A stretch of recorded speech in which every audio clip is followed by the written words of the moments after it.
That's right. Earl. Is this for me? All right, you ready now, Michelle? We're recording. Okay.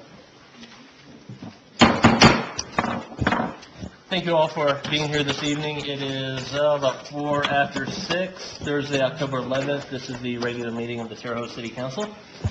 We begin each of our regular meetings with a moment of silence and the Pledge of Allegiance.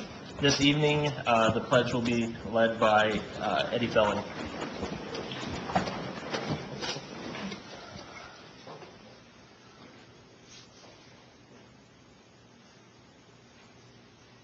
I pledge allegiance to the flag of the United States of America and to the republic for which it stands, one nation, under God, indivisible, with liberty and justice for all.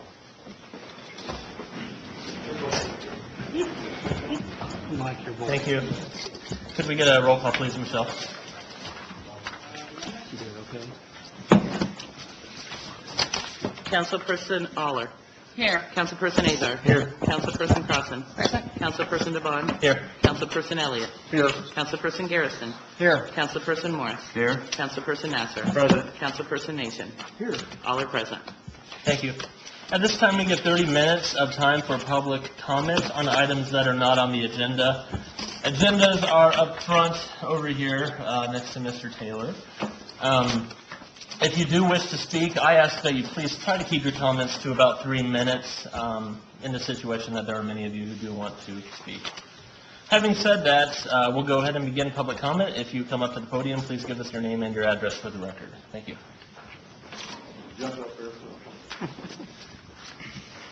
My name is Clifford Stevens. I live on North Lafayette Avenue. I'm representing the Vigo County Veterans Memorial Park at the stadium. On your table, you find an invitation to our dinner Saturday night, but the main thing is I've been able to acquire a 40mm anti-aircraft weapon. Intentions are, unless somebody has any objections, to put this at the northwest corner of the park out there. My next stop is the park department. If anybody has any questions, I'll try to answer them. Other than that, I appreciate your time. Thank you very much. Are there any questions from council? Is this a It's off a Navy ship, man. this is a picture of it, though? That's just a picture of it, yes. Okay, thank you. There you go. How soon, I mean, when everything's okay, how quick will you get it? Well, we gotta get, put the concrete in and get transportation made for it, get all that organized. We hope to have it in before bad weather if we can. All right. Thank you. You all be notified for when we get it in, so you come out and help pick it up and put it over there. Be a lot of help. Thank you very much. Thank you. Would anybody else like to speak? Name is Donald Hyde. I live at 1411 Poplar Street, Terre Haute, Indiana.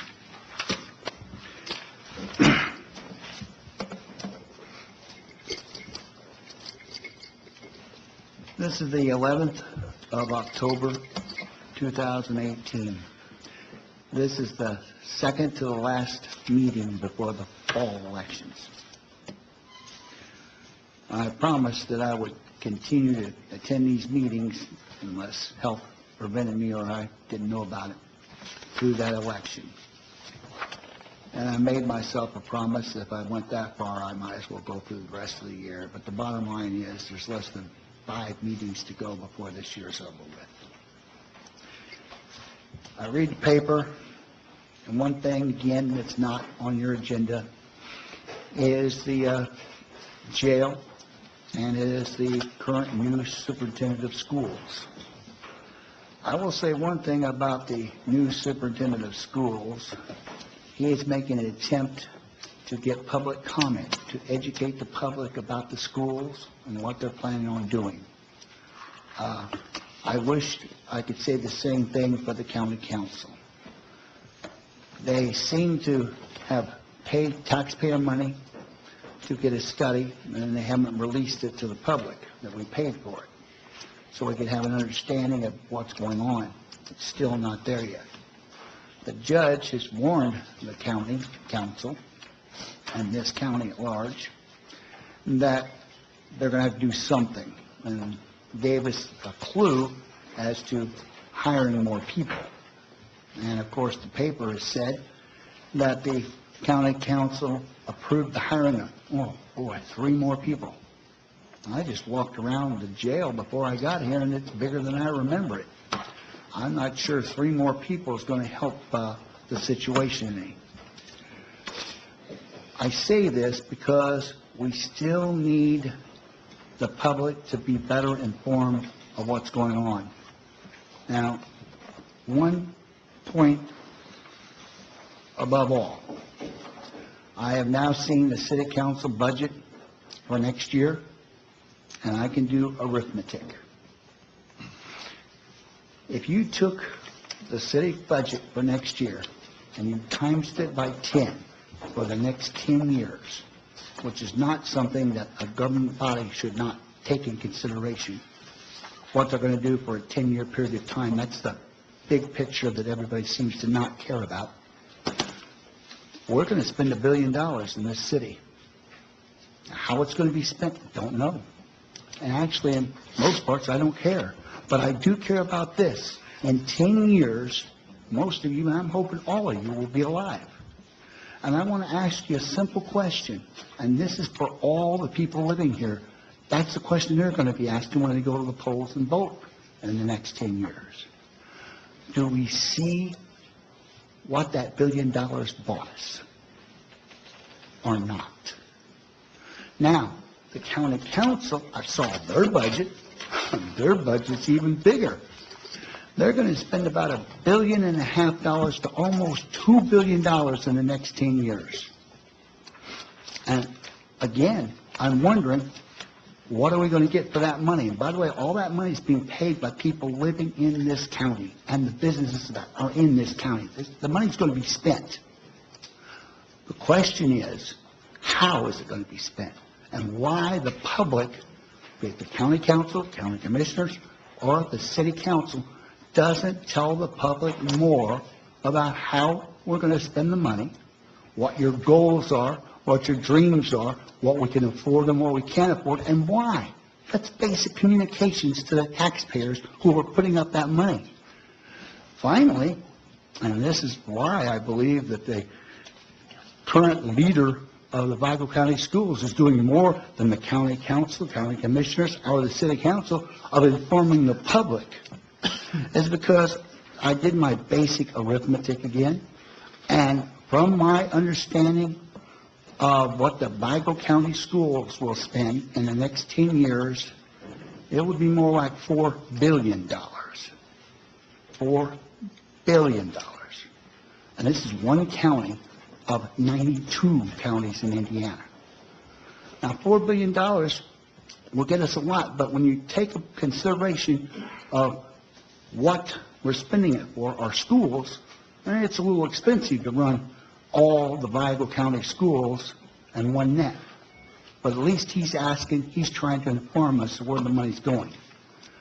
And we as voters, we as citizens, we're supposed to make up decisions on how that much money is. Let's take it. $1 billion from the city, $1.5 billion from the county, and up to $4 billion from the schools. All spent with taxpayer money, your money. That's at least the smallest amount will be $5 billion in the next 10 years will be spent. And when them 10 years are over, I ask you a simple question and a fair question.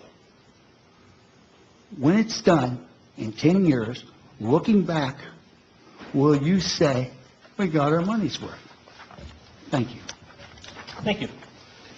Is there anybody else in the public who would like to speak on this time? All right. Corrections to the journal, please. There are none. Communication from the mayor.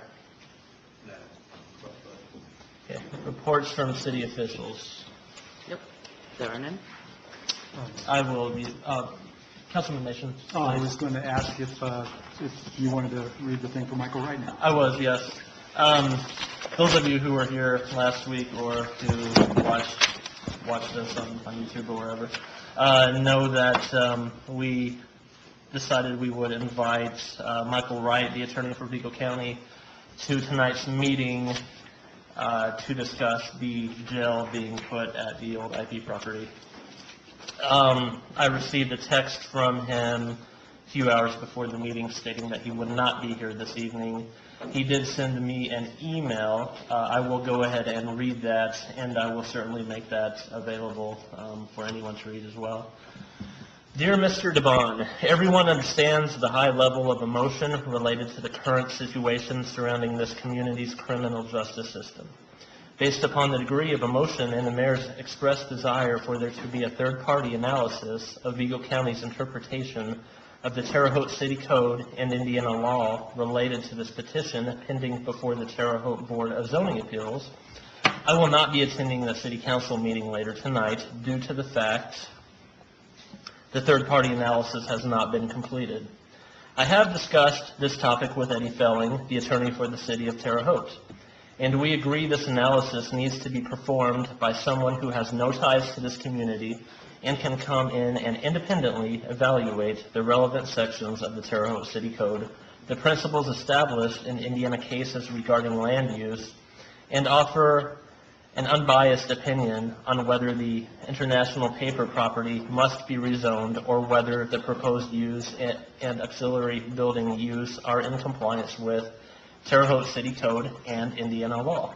I will keep you and Mr. Felling apprised of any updates as they develop. Thank you for your time. Michael Wright.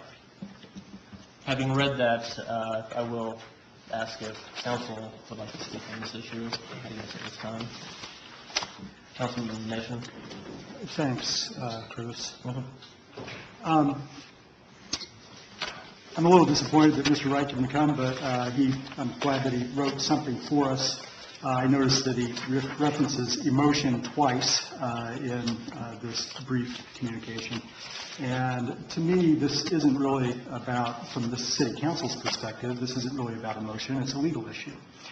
And it's my position that because they came through last time in May of last year, when they first focused on the IP site for a new jail, started the process, withdrew the petition before we voted.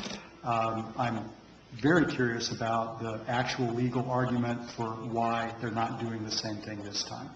Why are they steering around the City Council?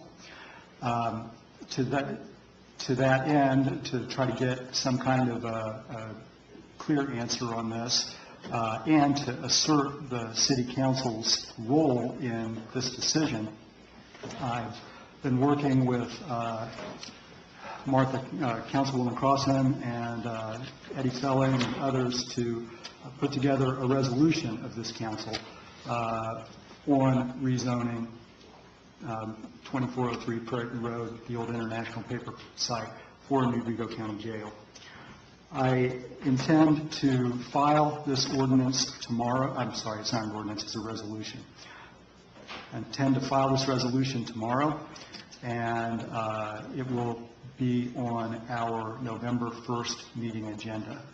And I won't read the whole thing because it's still a work in progress, but I will read this.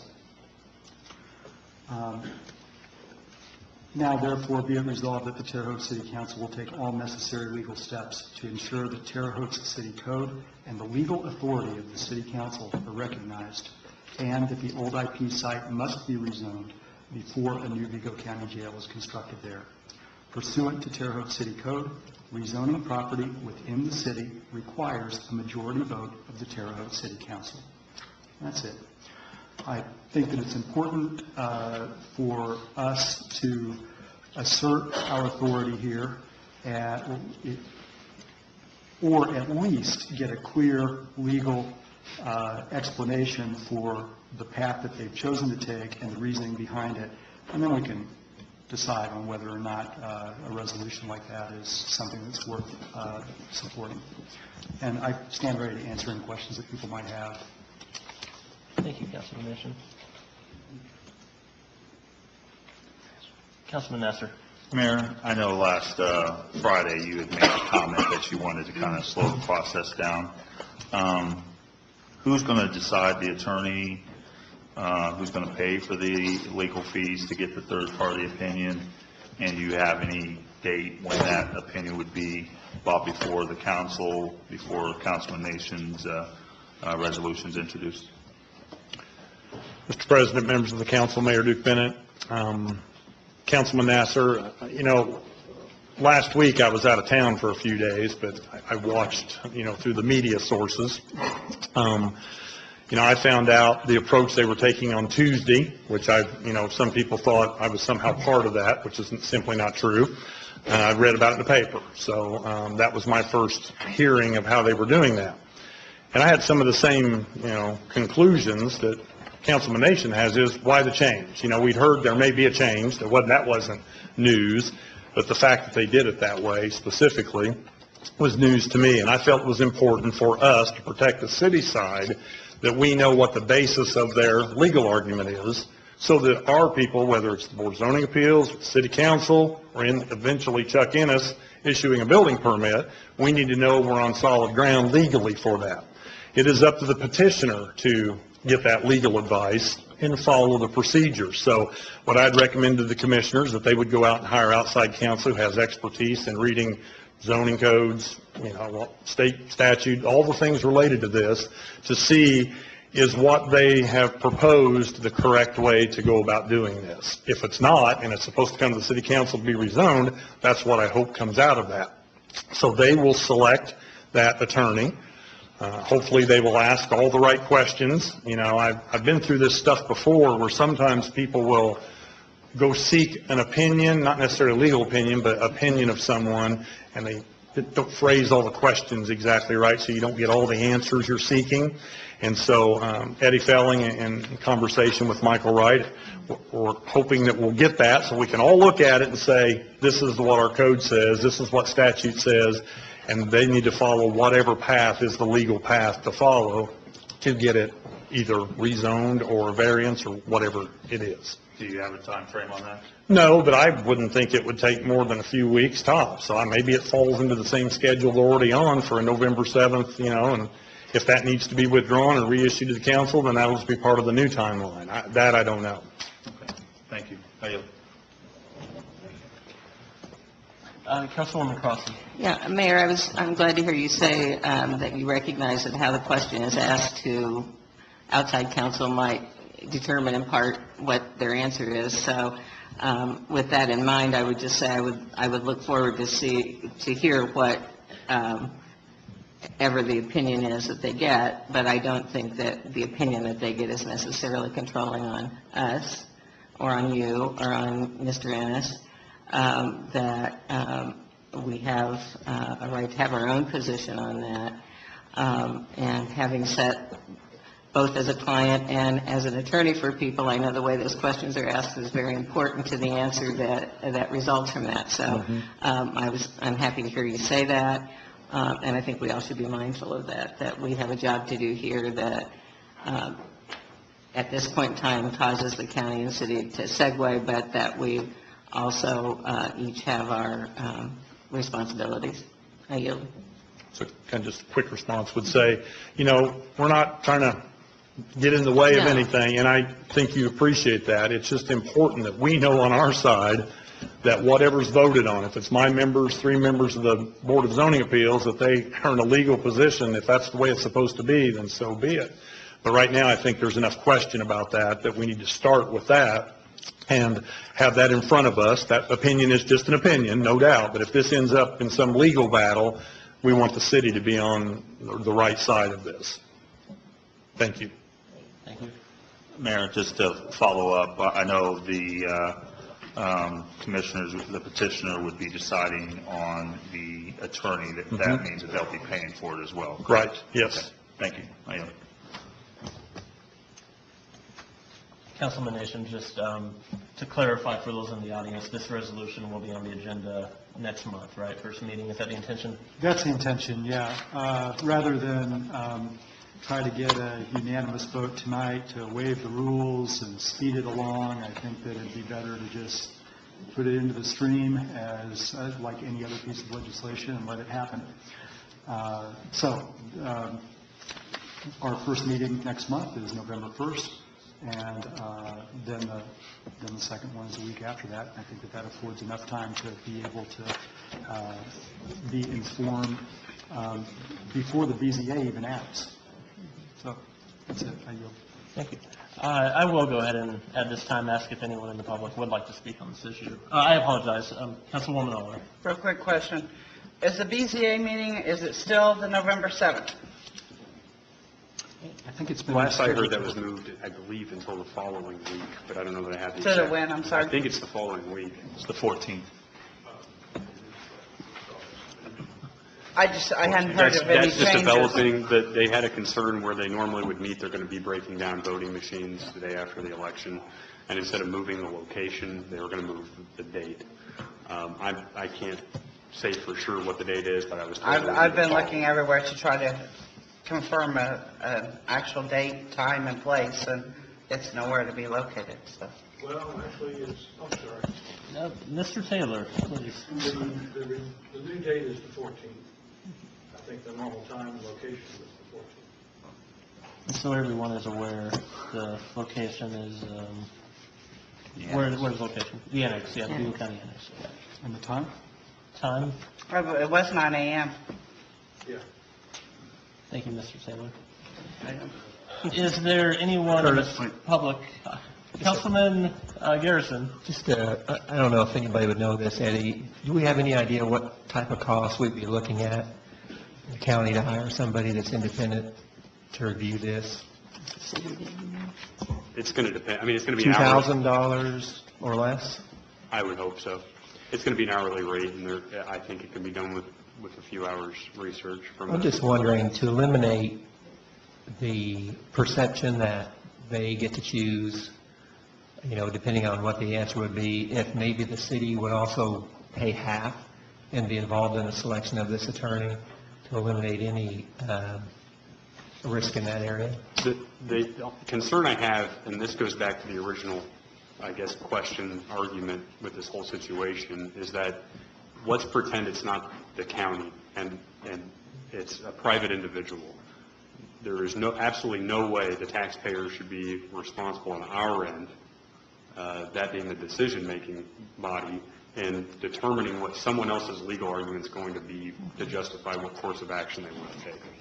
So I have a major issue with that. If it would be, let's say, a private company tomorrow that ends up in a situation like this, are we also going to share legal fees with them to help them formulate whatever that legal argument is? So I have a personal opinion. If you're asking for legal advice, of course, we could do that. Anybody else have any thoughts on that question and answer? Councilwoman Crossman? Yeah, I would say that I agree with Eddie in the joint payment. I also feel very strongly that we have a code. It may or may not have things that could be improved in it, but we have a code that I think pretty clearly states what kind of zoning variance should be asked, not variance, zoning change should be asked for in this case. I think if we're going to get into the business of working with people who are seeking zoning changes, that we should be working with them on a just voluntary basis to try to come to terms with things, but not hiring legal counsel to do that. I also am very concerned that we have several individuals and their attorneys here tonight asking for zoning changes, and they have determined what they think they need under our code to go forward with their projects, and they've come to us with that, and they've come to area plan with that, and very upfront about it. In the course of that, sometimes from area plan or from this body, they get a response that says, well, why don't you consider another kind of zoning request instead for what you want to do? And I think it's kind of a kick in the face to those people to say you have to come forward and do this just in a real straightforward way. But then in this case, to say, oh, yeah, we'll shoulder the cost of you figuring out what it is you ought to do. So I would agree with Eddie's advice on that, and I yield. Councilman Nasser.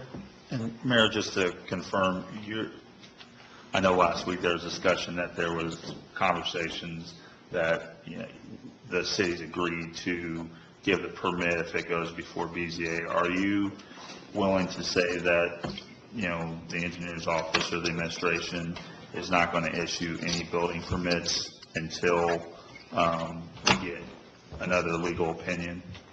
Or are you going to go the route to the BZA? I know there's a lot of hypotheticals there, and I'm not trying to put you on the spot, but I just want, at the end of the day, we need to make sure that we've gone through the process. So where do you stand on the in-line when it comes to issuing a building permit?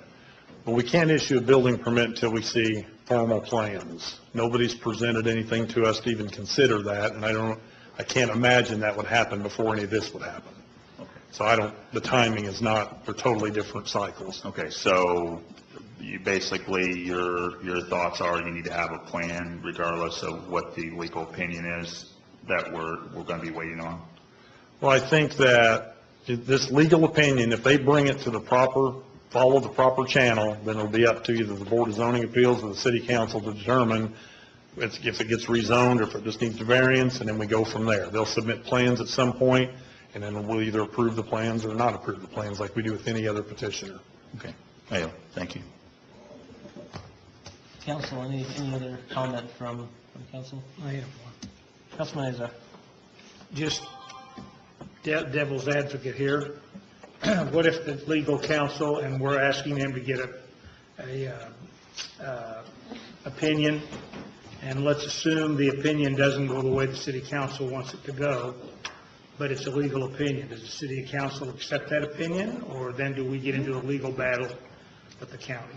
It's a great question for our corporate counsel. You won't like my answer. I know. The answer is you can't do anything. And quite honestly, I don't even think there's legal standing for there to be any legal action on behalf of the council itself anyway. But my suggestion is at this point, with the path that we're on, we need to see what they're able to, legal opinion they're able to get, and hopefully, I would absolutely sincerely hope that they would be willing to share that with us. And I most certainly believe that something needs to be changed, either amended or refiled with regard to the petition that's currently in front of the BZA. So I think we're very early in this process as it stands. I know there's concern that this may happen tomorrow. A question came up with the building permit. I would be giving legal advice to our engineer as to whether or not we should issue that. If it was today, based upon the knowledge we have, my legal advice most certainly would be no, do not issue a building permit. We don't have the information that we need. Okay. Hey, you. Councilwoman Aller. I know I got pretty vocal on this last week, and I apologize for getting more upset, but, again, one of the first things I said is, when I ran for this office, is I would stand up for the people in the first district. I've always tried to listen to them. I've tried to vote the way they've wanted me to vote. I've worked with that district. I've walked that district. I just feel if the hands were switched around here, and this was a city, and we had to do something in the county, I would understand that I would reach out to every one of those commissioners. I'd reach out to that county council. I would reach out to them. I would have the respect to go to them and say, Billy, we need to do this. What do I need to do? This is what our plans are. This is what we have. I wouldn't expect them to have to find out all their information through the media. And I guess that's where a lot of the people that live down there feel that they've been stepped on. I feel as a district council person, I've been stepped on, and that's where I was going last week, and that's still my stance as of today. I yield. Council? Thank you, Mayor. At this time, if anyone in the public would like to speak on this, allow for that. Please give your name and address for the record.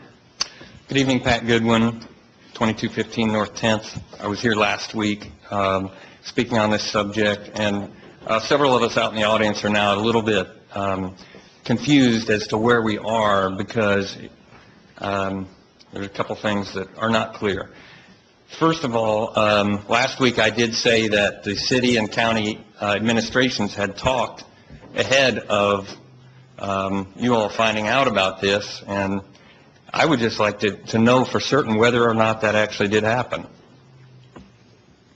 Mayor, would you like to respond? I didn't talk to anybody. Nobody's talked to me about it at all. I've had, and I made it pretty clear that there was no conspiracy whatsoever that was alleged at the last council meeting. Now, wait a minute. Excuse me. I've had one conversation with the county attorney Okay, so the answer is yes, prior to last week's meeting. because I never used the word conspiracy. I said that you had talked ahead of time. And frankly, the way that I got that information was because Mike Wright was telling people with Citizens for Better Government that he had talked to you and that you were okay with him filing it that way. Is that true? In the course of the conversation I had with them, the question came up as to whether or not a petition could be filed with the BZA. And I conveyed the information that the petitioner is in charge of what, or again, leads the charge with regard to what they're going to do and what path they're going to follow. What was going to be included in the petition was never disclosed to me. When that petition was going to be filed was never disclosed to me. And that conversation lasted about 6 minutes. Okay, well, it's good to know that information this week. Thank you. Now, the other part of this that we couldn't get last week, I know that Mr. Felling had to leave before that conversation was done. The mayor wasn't here. Chuck Ennis wasn't here, the city attorney, or the city engineer. But we have everybody in the room now. I would just like to hear the city administration say that they believe that this property needs to be rezoned or not. That is the job of the administration, to just make the call. We don't need to hire another attorney. We have a city attorney. We have a city engineer who issues building permits. Does it need to be rezoned or not? What is the opinion of this administration? Would anyone like to respond to that? I would say, I want to make a statement to that. We do not have enough information to make that determination at this time. Okay.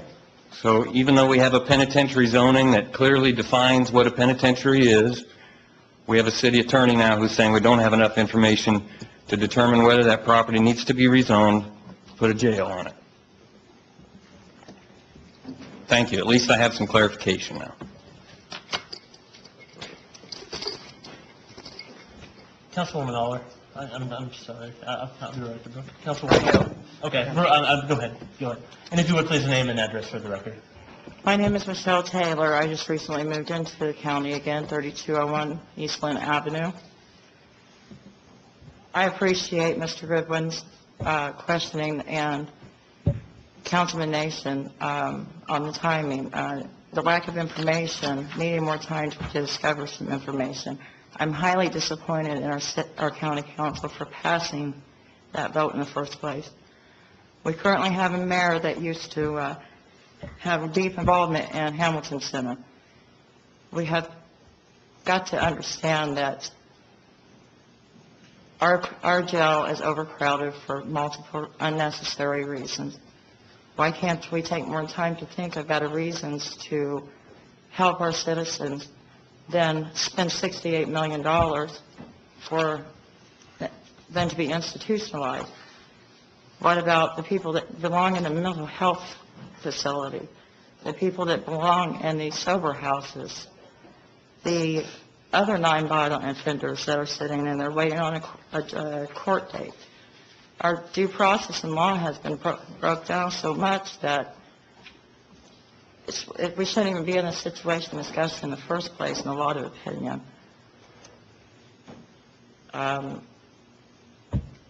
would just like to know why we can't take more time to come up with a better solution that would fit each inmate's needs, what they need to become a better productive of society. Thought that was a part of incarceration in the first place, was help rehabilitate people.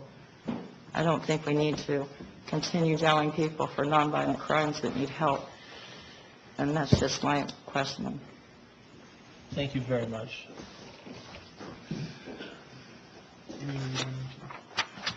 Please. Good evening, thank you. Lisa Spence, 220 Barton Avenue. If I might ask Mr. Felling, could you tell us what additional information you need before you can issue an opinion or make a statement about what your opinion would be in answer to the question that Mr. Goodwin asked? I will not issue an advisory opinion until somebody requests formally a building permit for whatever they're planning on constructing. At that time, I will advise the city engineer as to whether or not I believe legally they would be allowed to issue a building permit pursuant to Indiana Code and Terre Haute City Code. We've had a couple of plans put out over the last few years that seem to make it clear that they're planning to build a jail and sheriff's office on that site. Is it impossible, hypothetically, can we say here today that there's some chance that they would build a jail and a sheriff's office on that site? If that hypothetical situation occurred, can you tell us what your opinion would like to be? I do not, I have not, and I will not issue advisory opinions. My job as legal counsel to the city is to provide my legal advice when something is actually proposed. And at this juncture, absolutely nothing's been proposed other than a petition that's been filed with the BZA regarding a variance for a fence and an exception to build a garden or a park-like area on that site. For our awareness, because often we are still learning about these processes, can you tell me how your opinion about whatever request is made of the city engineer will be issued and documented? I don't know that it would be formally issued or documented. Generally, as it happens with, again, we've mentioned that there's requests for rezoning here today. That would be a conversation we would have either over a course of period of time or on the spot. I mean, it depends how in-depth the question is and what the question even is to begin with. So let's say that the county comes to the city engineer with a proposal. He feels he has enough information to issue something, but perhaps he has questions. Maybe he feels he doesn't have any questions and he just issues his opinion. How would we understand how he made that judgment? Is that a question for Mr. Ennis? If a building permit's issued, there won't be any commentary with that. If it's denied, there certainly needs to be a reason because the individual or corporation would have the ability then to appeal that decision, and there need to be some grounds for denial. So the public would not, in fact, know what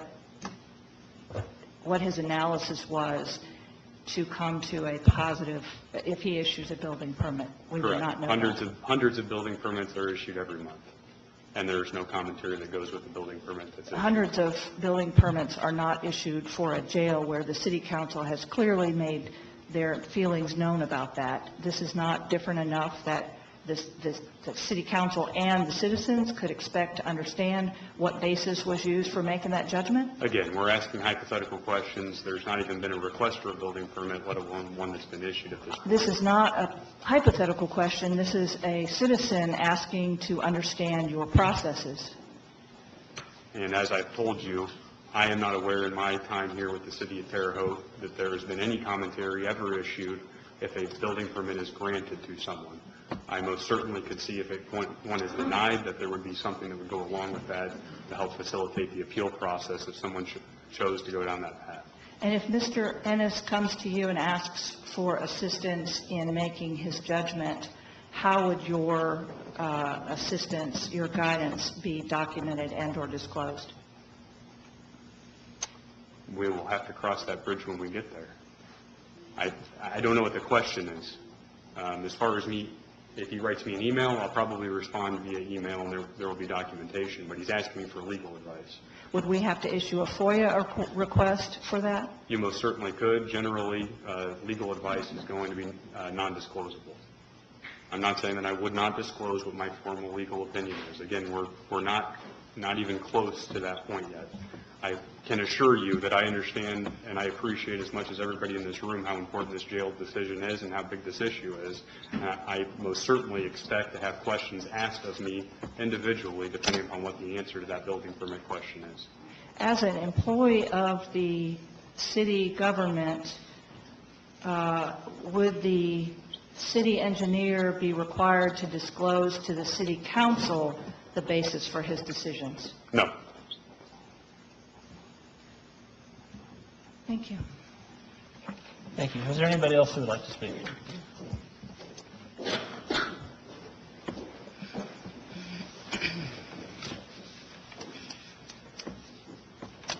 My name's Brian Bennett. I live at 220 Barton.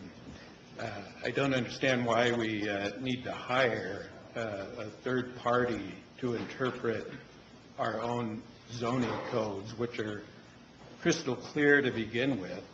We have to hire somebody to interpret our own zoning codes. That's very curious to me. Astonishing. Now, we heard at the last meeting, several of you expressed the view that what was going on as far as this zoning is concerned and whether it was even going to come to you all, that it was a legal subterfuge being performed by the commissioners. And now, today, we've heard that the commissioners will appoint,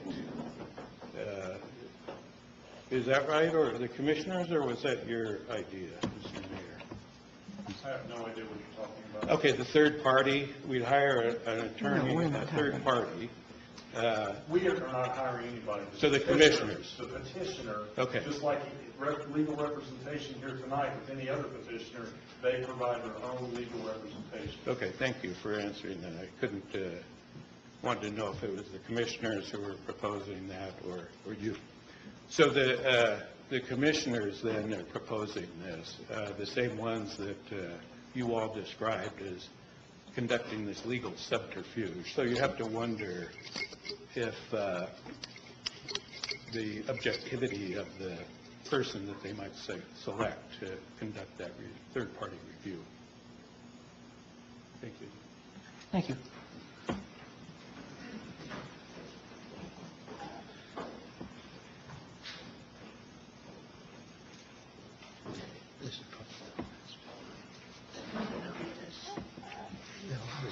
Good evening, folks. Bob Murray, 540 Wagon Wheel. Just one question. Mayor Bennett, are you in favor or not in favor of citing the jail on the former IP property? It's not my choice to make. I can tell you that I want it in the city.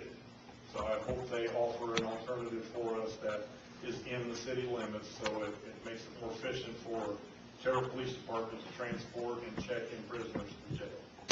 Thank you. Thank you.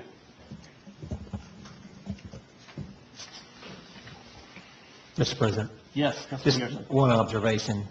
You know, a lot of the folks that are wanting rezonings, they will hire an attorney to help them do some research, prepare their information.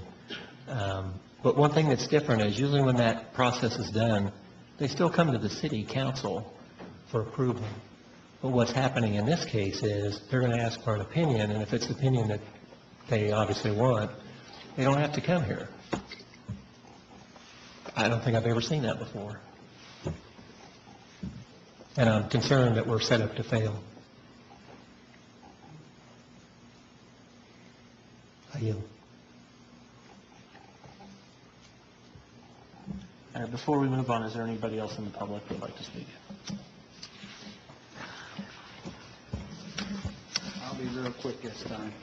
This is, and I'm not saying this, I don't want any of you to be offended. I'm talking about all three parties involved in this. This is a perfect example of what I'm talking about, by not communicating to the public at large what's going on.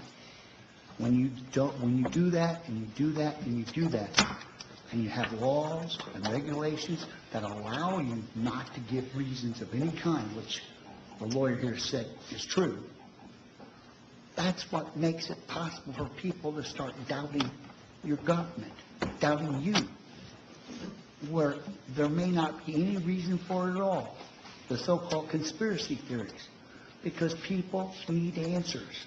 Every voter, there's 100,000 voters or people in this county, and there's more than 60,000 of them in this city.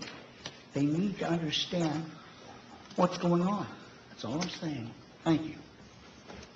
Councilwoman Aller. Mr. Hyde, I have tried, and I am still working on trying to get those answers. I work with my district. I am willing to meet with anybody in my district at any point and any time, and I try to reach out to my people. Everything that I have submitted to them. I give them copies of everything I have. I try to be as transparent as I can. So with you saying that we don't reach out to the public and we don't do our job, I disagree. You have misunderstood me. You have misunderstood me again. I thought I was real clear on that. So let me be real Mr. Hyde, with all due respect, I'm talking about please, all Mr. three Hyde, of them. Mr. Hyde, with all due respect, I feel like this is a repeat of last week. I echo Councilwoman Aller's stance.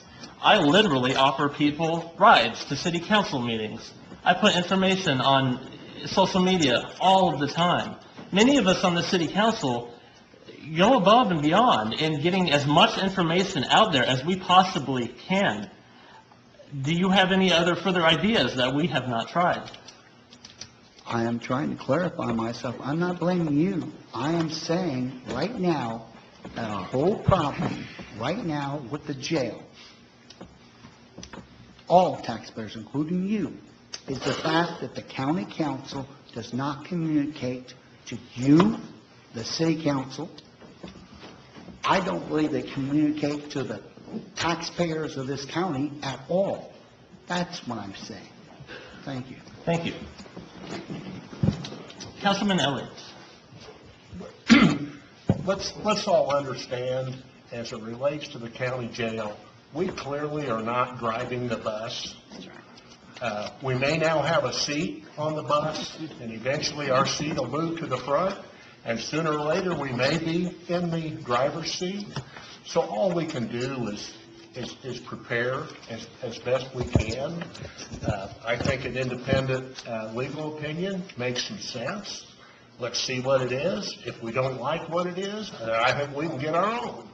I don't know what would stop us. There are circumstances all the time when two attorneys differ on what the situation is, and that's why we have rooms like this in all the county seats. So we'll get there. We're just not there yet. I yield. Thank you. All right, council. Okay. We'll go ahead and move on to reports from Board of Public Works and Safety. There are none. Reports from standing committees. I believe Councilperson Elliott may have something.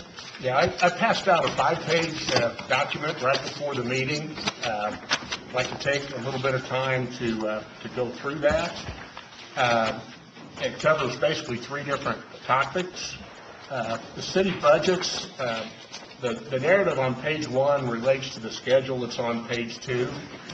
The city budgets total just over $93 million. $31 million of that is the wastewater treatment plant. $32 million of that is the general fund. So that's 2/3 of the $93 million is just in those 2 funds. The general fund revenue, as we know, is not received evenly throughout the year, primarily with property tax revenue and pilot revenue coming at various times. But since the property tax revenue is received in June 30 really is the first time period, month end in a year that it makes sense to try to make a comparison of the current year and prior year-to-date numbers. And then there's a small window of time from when we get the June 30 reports until we have to address the budget for the next year, and we're still within that time period. Now, the financial data that we receive, there's comparison of budget to actual, year-to-date actual to annual budget, but there is no comparison of year-to-date actual to prior year, year-to-date actual. And that's why I stop and look at this. Now, as a reminder, approximately 90% of the general fund expenditures are payroll and related costs and benefits. And those are incurred relatively evenly throughout the year, except for the 2 months for which employees that are paid biweekly receive 3 paychecks instead of 2. And also there is some seasonal help that's paid in the summertime and not paid throughout that year. The attached schedule, page 2, indicates that the year-to-date revenue for the general fund is $903,000 less than the prior year. The primary reason for that is we received $1.5 million of pilot in June of 2017, but haven't received any yet in 2018. And a lot of that was offset by the property tax revenue. We received $1.1 million more in June of 2018 than what we had received in the prior year. And then we also have a small negative fluctuation in the franchise fee revenue, which should catch up going forward, according to what I've been told. We have expenditures in the general fund that are $397,000 more year-to-date 18 versus 17, and I detail that at the bottom of page 2, just disclosing where there are significant increases or decreases by department. The police department increase and fire department increases are primarily related to health insurance and the increase that came about in the summer of 2017 when the rates increased. So that pretty much is what has driven that. In summary, really nothing that I have any significant concern about looking at the year-to-date 18 and 17 actual numbers, and I want to know that before we address the budget. Pages 3 and 4 deal with cash balance summary, June 30, 2013, and each of the June 30s all the way through to 2018. Again, I'm on the page that you need to fold open, and I calculate the change from June 30, 13 to June 30, 18 in the far right-hand column.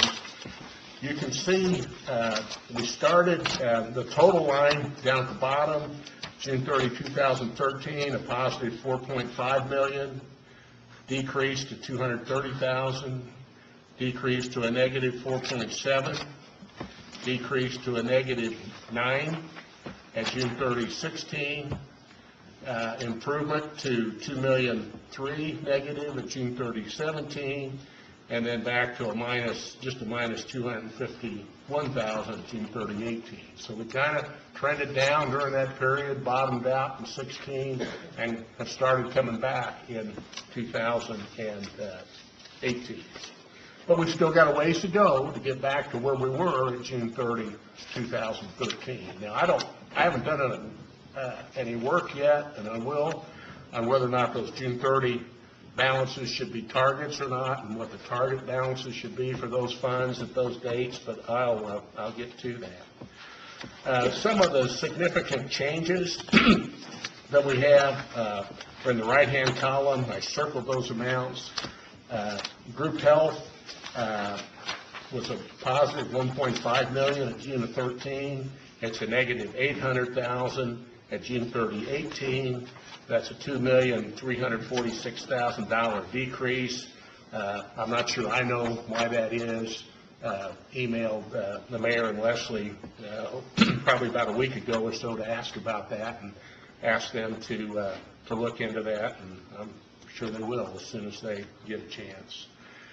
Home and Links, $1,620,000 decrease during that 5-year period that would reflect their average operating loss during each of those years, which I think that number is $324,000 per year. Ray Park, same thing with Ray Park, just smaller amount, average loss during that time period of about 160, Ray Park, average loss of about $120,000 a year. The Parks Project Fund, that $1 million that was received a number of years ago, no revenue goes into that fund. It's just used periodically, year by year, and that balance gradually declines. That certainly would be expected. The Rainy Day Fund, we transferred that to other funds that needed a boost, primarily to the general fund. And the edit fund happened to be $807,000 less at June 30, 18 than 2013, and the balance in that fund just fluctuates a lot based on the timing of the projects and disbursements that are paid out of that.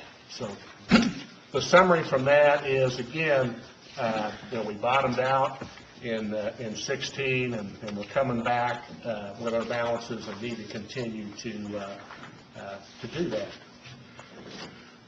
Page 5, short-term borrowing summary, just shows all the activity and the Department of Redevelopment loans and the tax anticipation warrant loans, and charts the numbers that are circled and the balances. Those are significant totals at different times as we've worked down from $9 million between the TAW and the DOR. We're down to $6 million, I believe, now, and headed lower. My goal is in 2 more years we'll have that pretty well taken care of. So that, I thought, is some financial summary data, where we've been, where we're headed, and would be useful when we get to budget discussions. Thanks, Earl. Thank you.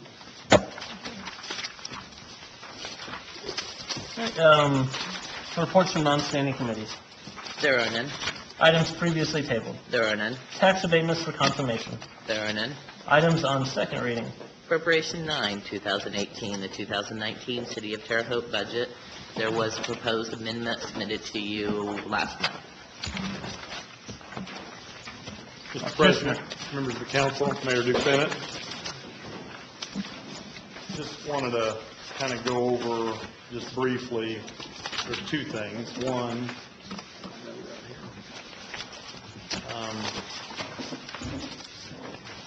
kind of remind you where we're at here. The total proposed budget is $93,256,000, and it consists of 22 different funds that were required to be approved by the Department of Local Government Finance. As I mentioned last time, we have a new fund, the Public Safety LOIC Fund, so that's an important change. Otherwise, most of the things in the budget are very, very similar. There's not really any significant changes other than the things that I pointed out to you last week, even though some of them are small, but wastewater went up a little bit because of our additional debt reduction with the advanced bond anticipation note with the county and with the capital project down there. But most of the other funds are only being adjusted as needed for group health and just a variety of other smaller capital things. The budget is not much different when you take out those big numbers from the wastewater plant. I had handed out, before you got here, a document, a summary sheet. Last month I had told you that it's a budget activity sheet that I would bring, because this is what I need to be able to cash flow across from year to year. So what we've added, I'd handed this out to you showing our revenues for next year, the summary of the budget, and what the difference is, and whether we were using existing cash balances or existing revenues, so whether they were balanced or not. But what I did with this particular report was added the first column, the 12/31/18 balance that we project at the end of this year, what we believe our cash balances will be on those funds. The next five things are the same, and then the last column is the 12/31/19 cash balance expectations. So you can kind of see how we flow through, how we're going to finish the year with about $4.3 million out of those funds, and then you move to the end of 19, we'll have about $5 million in those funds, but we'll be paying back, we will be reducing our loan with the Department of Redevelopment from $2 million to $1 million is what my goal is for next year, in order for us to reduce the tax anticipation warrant. So we'll be paying that $1 million back. So if you look at the operations total at the bottom of all those funds, you'll see those numbers that I just referred to. Then right under that, you'll see the net activity total. There's $1 million being paid back, so there's $1 million difference. So we would have been putting $719,000 in addition to the $4.2 million adding to the cash, but we're going to pay $1 million back to reduce our borrowing. So then we add the wastewater utility in right below that, and then you can see our total activity and cash balances. So we're going to go from total cash balances of about $13.7 million to $14.7 million, but we're paying back that $1 million to the Department of Redevelopment. Hopefully this is helpful to see how that flows. Now we're assuming we're going to spend 100% of our budget for next year, which we will not. We've reflected some of that in this 12/31/18 balance. You know, we've reduced the general fund by about 1% to show this number, and a couple of other funds that we have a pretty good handle on, we've reduced them a little bit. But in the budget section in the middle, where we have our expenses, that is assuming we spend 100%. So we'll outperform this, I'm sure. You just don't know to exactly what level. It's usually 1 to 2%, somewhere in that range now. The other unknown factor is the P-tax column in the middle. The county has still not submitted the certified net assessed values to the state of Indiana yet, unless they did it yesterday or today. That information was due on August 1st, and we're one of 4 counties that have not submitted that information. Out of that comes what our TIF revenues will be and with what our property tax revenues will be in order to fund the budget. So the numbers that are in here for the property tax dollars are based on the July estimates from the DLGF, which is a worst-case scenario, and we balance the budget with that. So any revenue that we get above and beyond that by an increase in assessed value basically goes to reserves, goes to the bottom line. There's only one fund on here that's not balanced, and that's transit, and it needs about $255,000 to balance that out. And when we get the new numbers, which will probably be in February when we'll get our real numbers, when we get our 1782 notice, we will reallocate those property tax dollars at that time to take care of that fund and beef up the other funds. But everything outside of $255,000 will be extra cash that is not in the budget, so it goes to the bottom line for reserves. I have no idea what that's going to be. All I know is that assessed values went up, and we're going to get an increase. Whether it's $1 or it's $1 million, I have no idea right now. So until that information is submitted to the DLGF and they're able to recalculate our property tax caps for next year, there's no way to answer that. But I feel really good about this budget, that we've made it work with the worst-case scenario numbers. So having said that, I don't have any additional comments about the budget. It's the 4th straight year of having a balanced budget overall. We're reducing our borrowing like we said we would, and we continue to move in the right direction. New revenue coming in with the public safety law will help, obviously, and any new revenue from property tax dollars will help us even more. So that's kind of the bottom line with that. I would ask for your approval of the budget tonight. The last 2 years, it's been a unanimous approval of the budgets, and this one's better than the last 2. And so I'm hopeful tonight we'll get the proper votes to get it passed and move on. It's the best budget I've been able to put on the table in about 4 or 5 years. So I'm very happy with it. I'd be happy to answer any questions you may have. Is there anybody in the audience who would like to speak on Appropriation 9, 2018?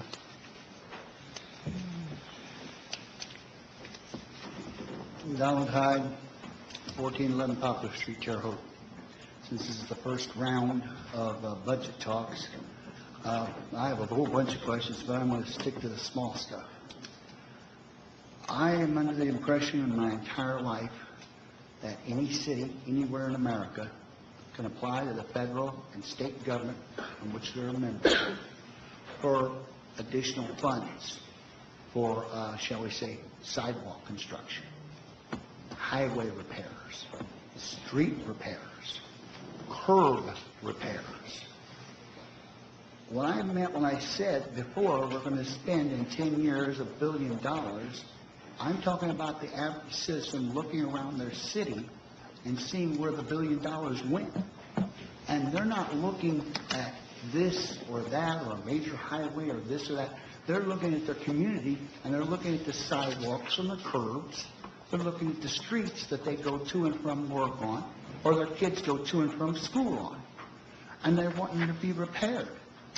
Now, I'm not rocket science. I don't have a degree in whatever, but I've noticed our streets have been tore up for the last couple of years by companies coming in and drilling holes in the middle of the streets so that they can run this equipment down, and then when they're done and they got their little thing run down, and so they hook up that fiber optic stuff, they then go around and take a little tar and put it down, and in some places they don't even bother throwing it in the hole.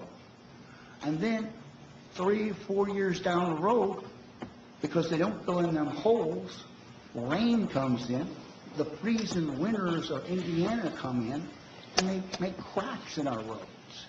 And then occasionally we'll have some of our road equipment gravel up the top layer of the road and street, and we'll repave them.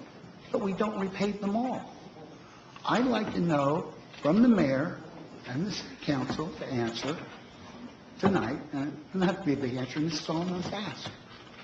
Are we applying for state and federal loans to help us out with the sidewalks, the curbs, and the street repairs? Fair question. Thank you. Mayor, would you like to respond to that?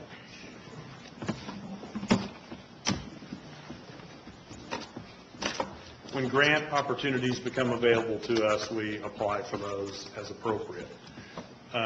Since I've been mayor, the 11 years, there's been 2 opportunities to get sidewalk grants through the state of Indiana, and we applied and received funding for both of those and did sidewalks. There are no other federal opportunities for sidewalks. There are some federal opportunities, big projects. You can do what they used to call Tiger grants. That's really the only thing available now, since there are no more earmarks. So any funding we would get would be through the state of Indiana. You know, we got significant help with Margaret Avenue. You know, our portion of that was about $2 million, and the state picked up through federal dollars that they get, and then state dollars, they picked up about $13 million of that. That's a big win for us. We've applied for a local tracks grant for an overpass at 13th and 8th Avenue as it qualifies for the criteria for that grant. It's a one-time grant cycle of $250 million, and then when they award that, we have no idea if there'll be another opportunity. We've applied for community crossings money and just reapplied again. So when those opportunities come, we apply. If we're successful, we get it, we spend it, just like any other community in the state of Indiana.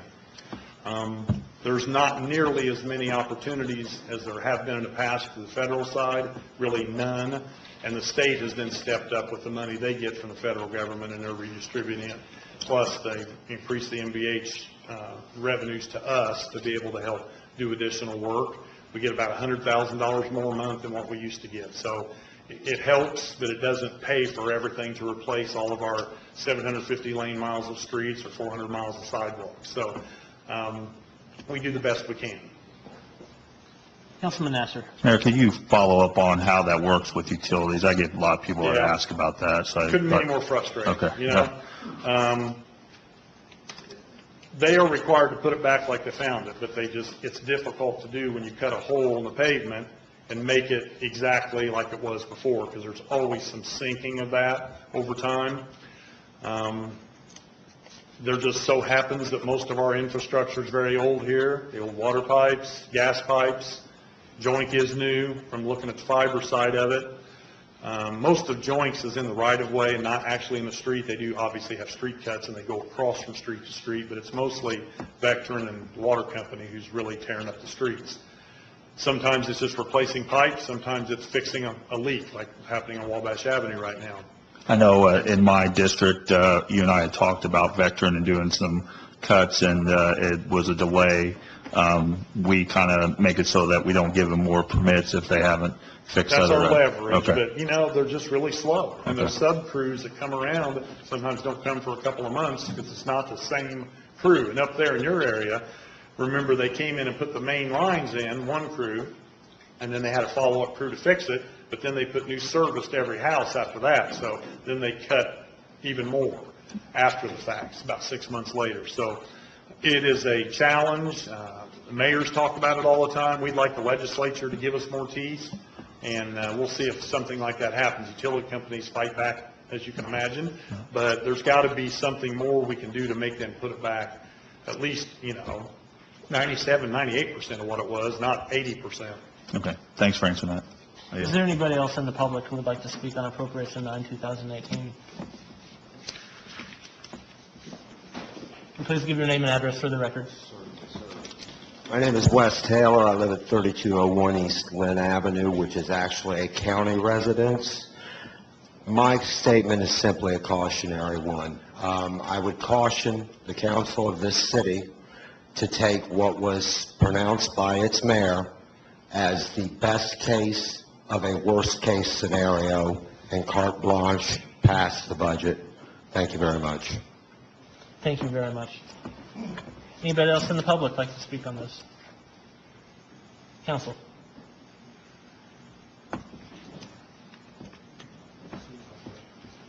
Let me just say one thing to that. The point is, we made the budget work with the worst-case numbers that the state gives us. And that's all we can do. We don't control the numbers, the state of Indiana does. And I feel really good about this budget because we made it work with those worst-case numbers, and that's all we have. That's all the council's going to get. We'll find out in February, when we'll be 2 months into the year, how much money we're going to get next year. That's an unfortunate system that we live in, but that's how it works. Councilman Elliott. So, when the 1782 notice comes next February, do you expect any surprises? No. Not right now. Okay. Not unless somehow the taxes, which I don't see that. Our assessed value went up. Okay. So we shouldn't be any worse off than we already are this year. Can't be. I just don't see, there's just no way. I've got some information I put together. Take one and pass them on. Chairman, if you could pass one to the mayor. Is that the different one? I did my best to keep it short. Now, in my opinion, the most important number on the budget summary that the mayor previously provided to us is the total difference excluding WWU amount. And that number is $529,688. The one he gave us today is a little bit higher, $719,201. The mayor already talked about a conservative property tax revenue being used, and I talk about in my second paragraph about the underspend. If we have a 1% underspend, that's $624,000. If we have a 2% underspend, if we have a 2% underspend, that's another $624,000, and normally it's somewhere between 1 and 2. Has been trending a little bit lower over the years. So that could get us up to $1.5 million to $2 million between the underspend and additional property tax revenue could get us up over $2 million. The other thing that the mayor shared with me when I talked to him about it is, there's a lot of projects in the edit, and it's unlikely those would all, get done in 1 year, but they're in there, and that's where a chunk of underspend could happen. But on the other hand, if Lafayette Avenue goes and the convention center goes, those are a couple pretty big chunks that definitely will be needed. Now, my objective is to get rid of this short-term borrowing. I talked about it a little bit earlier. I'm going to talk about it again a little bit more. The mayor talked me down from $3 million to $2.5 million for 2019. I think it was primarily because of the Lafayette Avenue and money that we need to pay our share up front if that goes. At some point, we'll have to write a $1.7 million check, and it could be as early as April. Okay. And the remaining $3.5 million in 2020. And I just continue to be loud and clear about the target that I think we should have to reduce the short-term borrowing. As a result of that, I don't want to nitpick that budget and try to reduce it and make that happen.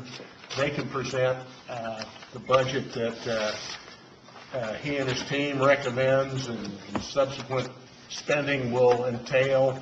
And, you know, if that doesn't facilitate the reduction in short-term borrowing, then they're going to have a challenge paying the bills on a timely basis. As I talked about, looking at our June 30 cash balances, they've gotten better since June 30, 2016, and they need to continue to get better, and we just need to be prepared to react to future financial events and concerns that we see in the future to facilitate that. So, I yield. Thank you. Mr. President? Yes. Just as a reminder, you do have a proposed amendment that was submitted to you last month. If you wish to act on that, you would need to amend the budget first, and then, thank you. And then you could approve the budget if the council desires to do that.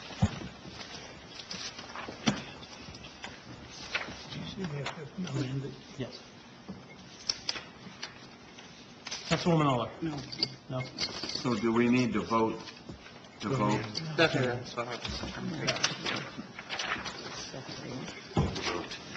We have to move to amend it, is that correct?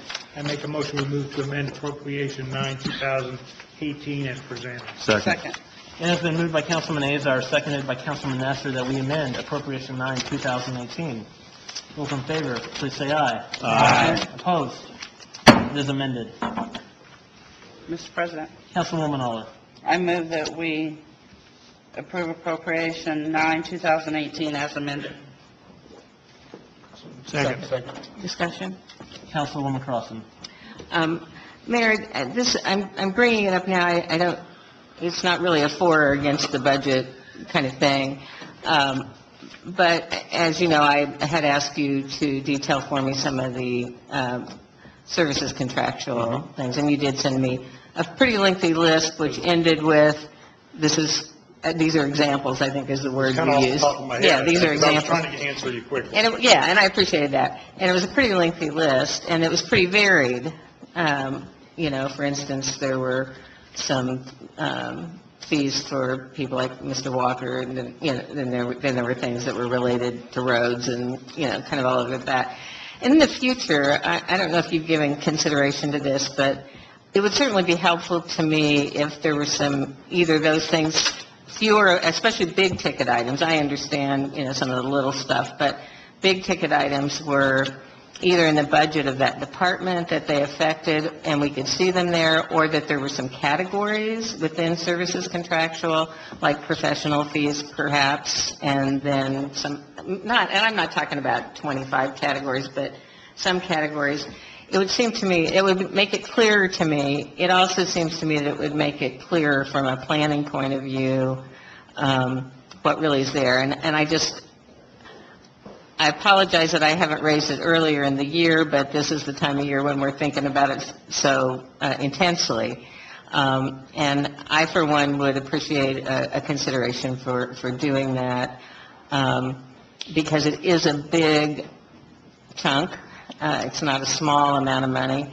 And so when it's all grouped in there together, it's just very confusing to me as to what goes in there. And I don't feel like I can be very accountable about it, so I would appreciate that. I don't know if that's a reasonable thing or not. Well, I think it is for big things, and if you remember in the wastewater budget for this year, we Right. made some of those changes last Right. year where I broke out the billing Right. side of it versus Right. like operations-related contractual services. Right. And we can keep breaking those down. Now, one thing, we are reducing our contractual services kind of overall because like the 911 going away is going to take 400,000 Right. out of there, which is a big chunk. But absolutely, we don't want to get too detailed. I mean, there's a lot of detail there now, but I understand your point. Right. We could pull out the big things out of there. Okay, thank you. So we'll definitely do that again for next year's cycle. I yield.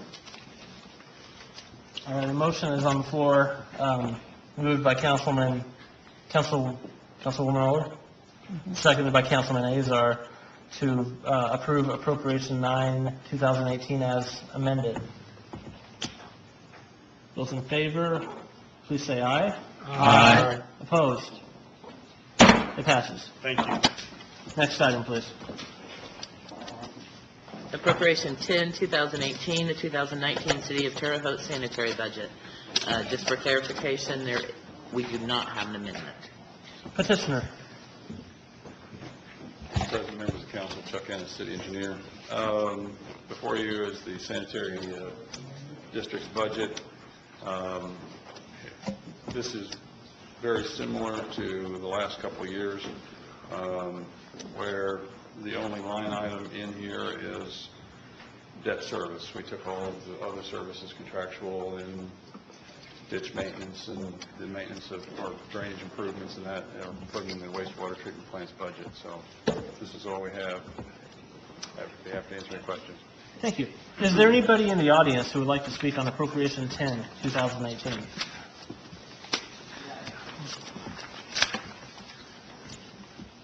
Got a quick question. The last 3 years of city council meetings, I've only attended 1 year of those 3 years, the sewer bills of everybody in the county went up. I would like a better understanding of why they went up. And I also have a problem I see in the future that's not going away, it's getting worse. And I'd like to know if the director or whoever's in charge of the, which I assume this gentleman is, sewer thing, is taking that in consideration. The more we pave over parking lots and ground, the more we have water running downhill into sewers, then go into the river and go through our old sewer systems, the more problems we're going to have with flooding eventually. I hope that this new project is taking care of that, and I'd like to hear what our money's going for. Thank you. Mr. Ennis, would you like to respond to that? I'm not sure I could. Right. Sorry. No, it's...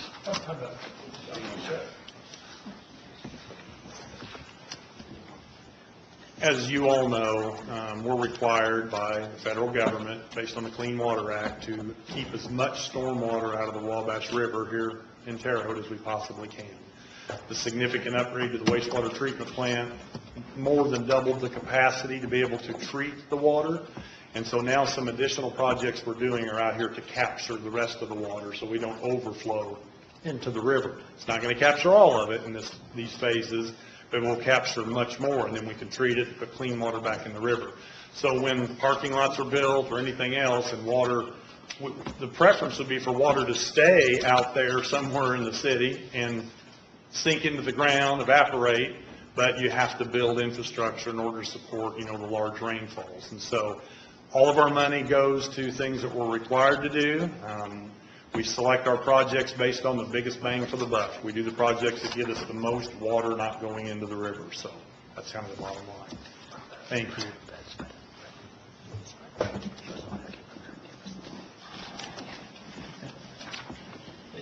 Council, is Brad Spidel's lecture online? Does anyone know offhand?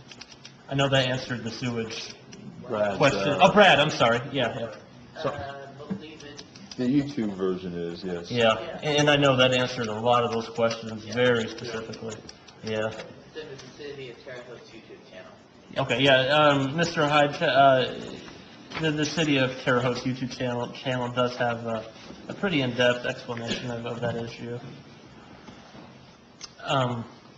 Anybody else in the public, would they like to speak on Appropriation 10, 2018? Mr. President, Councilman Nasser. if there's no other questions or comments, I make a motion we approve Appropriation 10, 2018. It has been moved by Councilman Nasser, seconded by Councilman Elliott, that we approve Appropriation 10, 2018. Those in favor, please say aye. Aye. Opposed? That passes. The next item, please. General Ordinance 7, 2018, amending City Code, Chapter 2, Article 4. I'm sorry, I flipped my paper over. Special Ordinance 32, 2018, vacating a portion of a north-south public alley located, north-south public alley and an east-west public alley located between Beach Street to the north, 8th Avenue to the south, 9th Street to the east, 8th Street to the west. No problems were noted, and this was carried over from last week. Petitioner. Mr. President, members of the council, my name is Kurt Wilkinson, 333 Ohio Street. I'm counsel for Union Hospital. The petitioner with me tonight is Mr. Wayne Hudson, the Executive Vice President and Chief Financial Officer, and Hisham Ramandi, Executive Director of the Lugar Center for Rural Health, in case there are additional questions. As we spoke last week, Union petitions to have the alleys in the block bounded to the north by Beach Street, to the east by 9th Street, to the south by 8th Avenue, and to the west by 8th Street vacated, with it being Union's attention, and they have submitted a proposal to the Veterans Administration to use that block, which is one the Veterans Administration chose of Union's properties, to build a new clinic for veterans. There are around 13 to 19,000 veterans in the 9-county area that this would benefit. They wouldn't have to go so far to get those. In that block, Union owns 26 of 27 of the lots. There's one lot that they do not own. We have, since last week, we worked beforehand. We made an offer to purchase it, which they did not wish to, which was their right. But since last week's meeting, we have been exchanging easements, or written documents, to give an easement so that the one lot owner would have access and egress to the lot. There have been, as recent as this afternoon, some changes to that agreement based upon request of the landowner who is here tonight. I want to go on record because for some reason people don't trust lawyers, I don't know. But the most recent changes, she wanted to be certain that that easement was perpetual, that it wasn't ending when she left the building, which the initial drafts did have it that way. The wording in this easement says it is perpetual. What Union has asked, since they want to obviously take care of their properties, is that they would have a right of first refusal if she chose to sell the property. She was concerned that, well, if the easement wasn't there, Union could lowball it on the price. So we made the easement perpetual. I want to go on record here, which is tape, that is perpetual.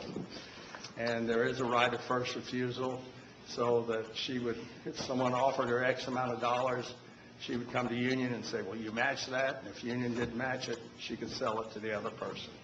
So we have made attempts, as best we feel we can, to meet her concerns, and also go on record that they will give her a parking space reserved for her. She wants to be sure that's the record, so we're saying that's here. I think this is good for the community. It'll be built by, if Union gets the bid, it'll be built by local contractors. It'll increase employment, and most of all, it'll help the veterans. I stand ready to answer any questions. Thank you. Is there anybody in the audience who would like to speak on Special Ordinance 32, 2018? I'm Jane Sotag, and I live at 1653 North 8th Street with my sister Lisa, and I own it. Now, he did send me an easement yesterday, but it was, the easement would remain in effect for as long as I live, then my sister wouldn't have access to the job. So he sent me a new one today, like he did last week, we got it today. So my attorney hasn't gotten a chance to read it. It looks like he does have perpetual easement, so that looks good. But I would like my, someone that can read this better than me to look at it first. I'm for the VA hospital. I mean, I think that's a good thing. But I just wish I had this the day before so someone could have looked at it, on my behalf.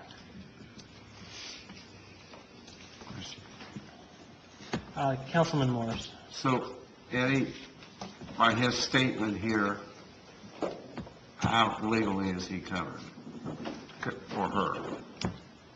I mean. So you're asking me to give legal advice about someone else's legal advice? So she doesn't have to pay it, so. Based upon what was stated here today, it sounds like, and I'm not giving you any legal advice, this is a question for the city council, that it's a perpetual easement that would carry on with the property. Meaning, yes, that's what a perpetual easement is. It's not just for an individual for life, and if it's exactly what was stated on the record today, it sounds to me to carry on with the property, whether she's living or not. Okay, are you? So I could sell it to someone and they would have an easement. Ask me the question. If she sold it, I'll reiterate what she said. Based upon what was stated, if it's perpetual, it carries with the property, not the person. Correct. Thank you. Okay. And did they figure out about my trash? Yes, I apologize. I received that email today from Mr. DePass, who's the government affairs with Republic, and he said that they would be able to accommodate your trash service. Okay. And I can forward that to you as well, and the rest of the council. Are you satisfied? Well, I'd still like my attorney to read it, but what if he reads it and says it's not too late once you vote on it, right? Yes. I mean, it looks good, but I'm not an attorney. Councilman Nasser.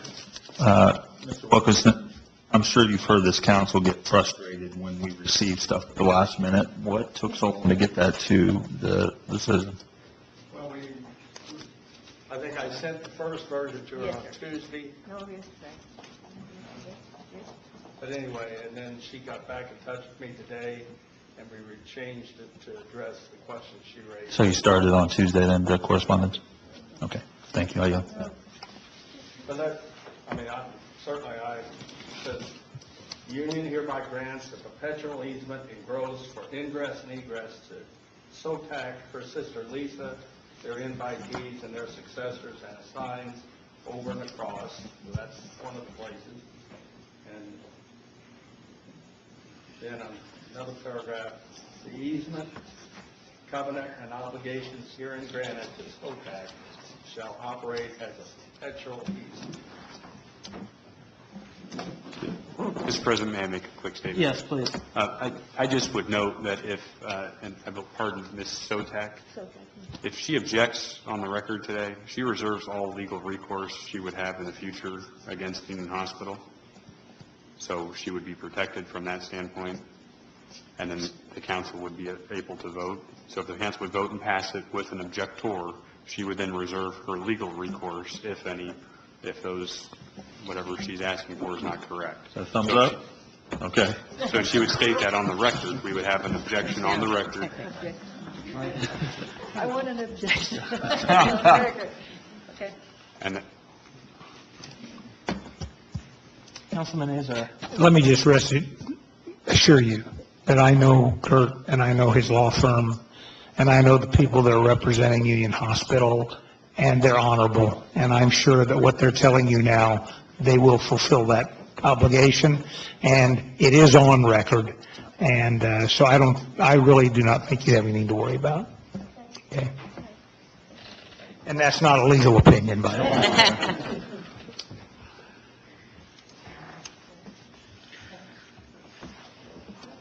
Mr. President, Councilman Garrison. before we vote, I just want to make a statement that I'll abstain from this vote because Union Health is my employer. Thank you. Mr. President? Oh. Go ahead. Good evening. My name is Hisham Ramoni. I'm 1433 North 6.5 Street. I've been involved with all concepts and facets of the design of this project, and I wanted to provide perspective on some of what you've heard. We've been and we've done everything above and going above and beyond to be a good neighbor to Ms. Soltak, and I appreciate the incertitude of what's being asked. But from some of the drawings that have been shared with you last week and that were put on the record in front of you, we've made every effort, including her three primary concerns. She was first afraid of being landlocked, for reference by requesting an egress. If you reference the drawing, currently there's an alley servicing her house. She's getting two additional ones, one south and one west of her particular location. Trash and trash pickup was the second one. We've placed pickup for the facility, for the VA facility, within the same quadrant, so that it makes it easy to actually go in, service her property, service the new clinic, and then make the way out. And third, there was also concern about safety. We are speaking of a federal facility that has to adhere to safety requirements that far exceed what is currently provided by our community in our city. With all due respect to the professional who did that. So every single concern that she had was factored into a lot of conceptualization of the project. It's one that is making a difference, as was noted, increasing jobs and making significant multi-million-dollar investments for our community. That's what I wish that you enable us to proceed forward with this. Thank you. Thank you. Mr. President, Councilman Nasser. if there's no other questions or comments, I make a motion we approve Special Ordinance 32, 2018. Second. It has been moved by Councilman Nasser, seconded by Councilman Azar, that we approve Special Ordinance 32, 2018. Those in favor, please say aye. Aye. Opposed? Passes. Next item, please. Special Ordinance 33, 2018, rezoning of property located at 2102 and 2118 Chestnut Street. Area planning gave a favorable with conditions recommendation, and we do have a proposed amendment before us. Petitioner. Good evening, Mr. President, fellow members of council, Mr. Mayor. My name is Richard Shagler. I'm here this evening representing the petitioner. It's Tyler Dixon, Wabash Motors Incorporated. As you may recall from last week, there was a sister ordinance that we withdrew. We originally filed this for a C6 to match the other piece of property that this petitioner owns and operates Wabash Motors out of. After speaking with their plan department and during the discussion at their area plan meeting, it was decided to go with the R1 plan development and thereby allowing, if this doesn't always be a automobile sales, it'll revert back to the R1. After last week's meeting, we amended the ordinance. The changes that you see in front of you, we added amended to the special ordinance on the first page.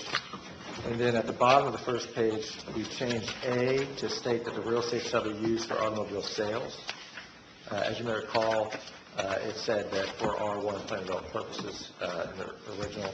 And we added the E, which further clarifies the fact that if this is not used for this intended purpose, that it can be reverted back to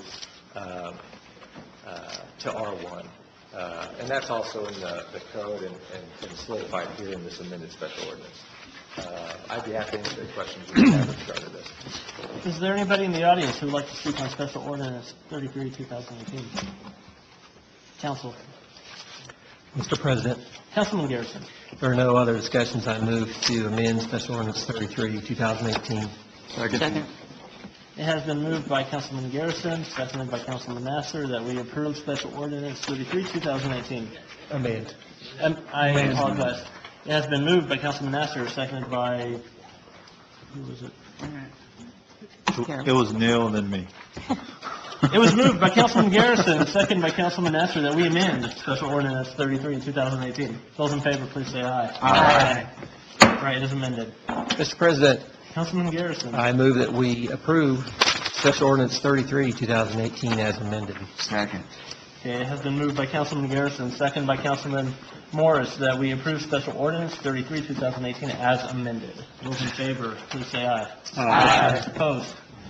Passes. Thank you very much. Thank you very much. Next item, please. General Ordinance 7, 2018, amending City Code, Chapter 2, Article 4, Section 2-29, Departments under the control of the Board of Public Works. Mr. President, I will point out we're under items of new business. The first reading. Okay. Petitioner on this. Council, Eddie Felling, City Attorney. This is one of those catches when we are going through the code, for whatever reason, we notice something that's incorrect, we go in and get it changed. As you may be aware, over the past few years, there have been some references to the Board of Public Works, and it should have been to the Board of Sanitary Commissioners. This is one of those instances. So, again, just clean up language. It's something we've been following already.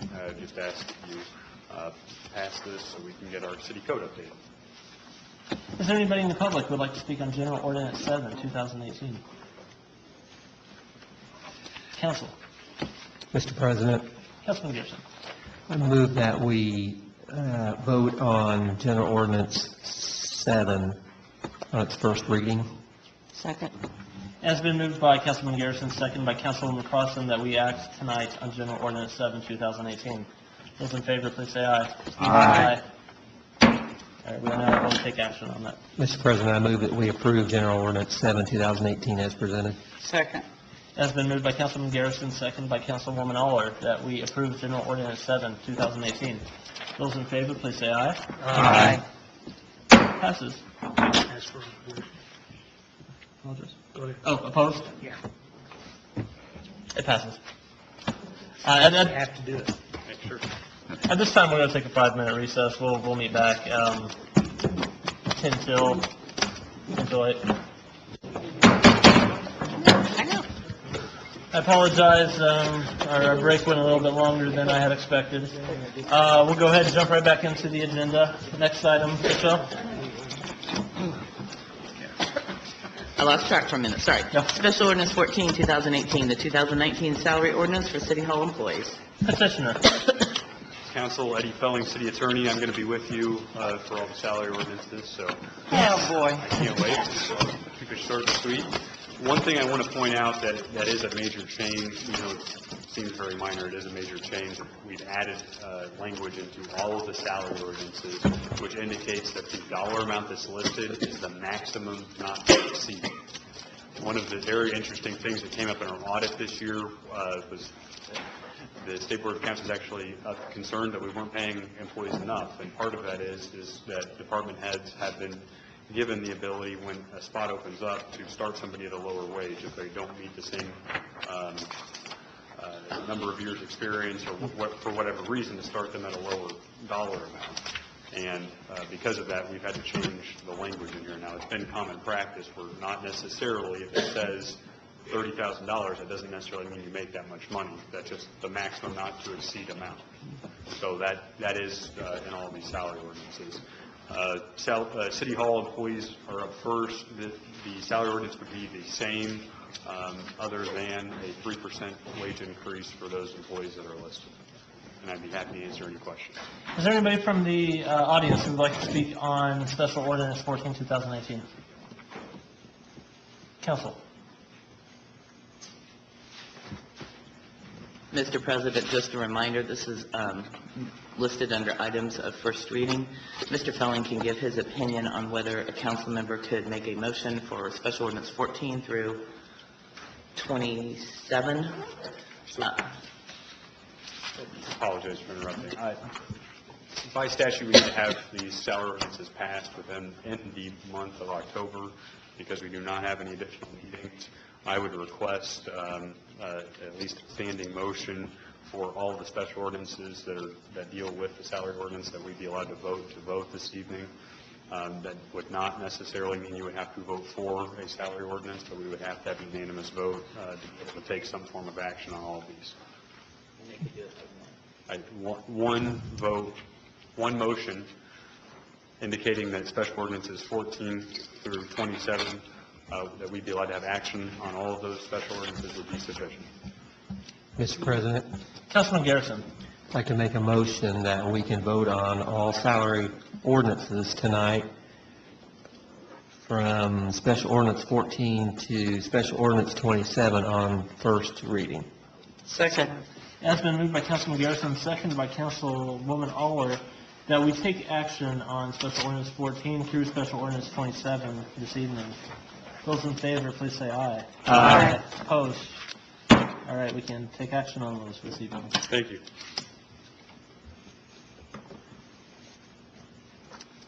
Mr. President, Councilman Garrison.